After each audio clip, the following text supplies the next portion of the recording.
Well, Apple did it again. The most valuable publicly traded U.S. company reported a blowout quarter, selling more than 61 million iPhones in just the first 3 months of the year, proving to investors that its smartphone sales are still going very strong. Here are the numbers, and there are a lot of them. Apple reported a 33% increase in its quarterly profit over a year ago. It pulled in $2.33 a share. That was 17 cents better than estimates. Revenue up 27%, coming in at an astonishing $58 billion, easily surpassing expectations there. And Apple is also going to give back more money to shareholders, increasing its dividend 11%, boosting its share repurchase program by $50 billion to a total of $140 billion, and pledging to return a total of $200 billion to shareholders through buybacks and dividends by 2017.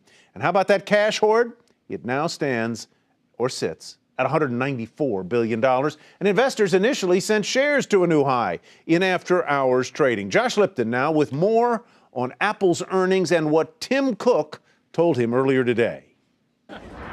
The big number in Apple's latest earnings report, 61.2 million. That is the number of iPhones that Apple shipped in the quarter, and that was better than expected. Wall Street was looking for Apple to ship about 57 million iPhones. I did have the chance to sit down and speak with CEO Tim Cook, who pointed out that iPhones overall up 40% year over year. Cook also pointed out some of the growth in particular geographies, knowing that Greater China was up 70%, the US was up 20%, Mexico up 80%, and South Korea up 100%. The reason that's important is because for all the buzz and talk about Apple Watch or Apple TV, it is the iPhone that is the engine of Apple's business. It still contributes more than 50% of this company's sales.